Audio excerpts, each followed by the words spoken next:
जीते हैं हम शान से, तभी तो लोग जलते हैं मेरे नाम से। विनीत बाबू हाईटेक सोनलाराम नगर चौराहा।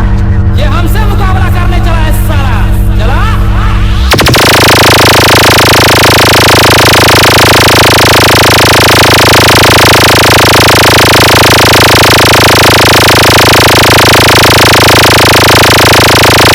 विनीत बाबू हाईटेक सोनलाराम नगर चौराहा।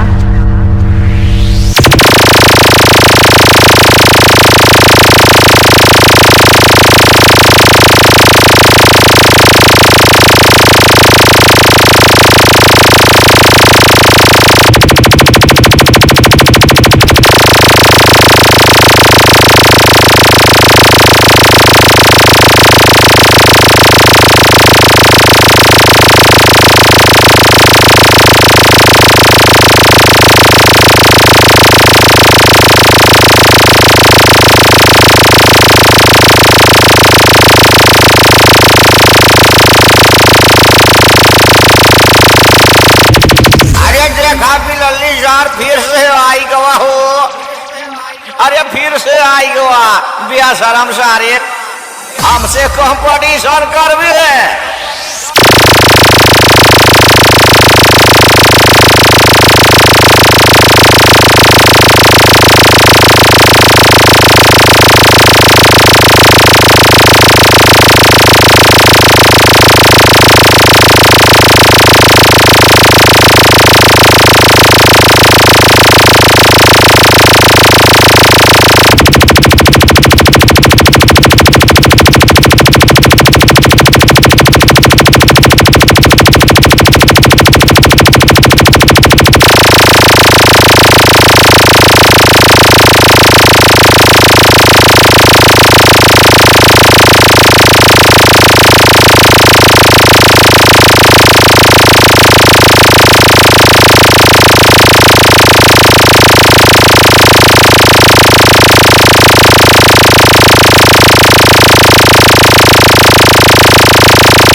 मिक्सिंग के लिए संपर्क करें मोबाइल नंबर 79 86 42 09 34।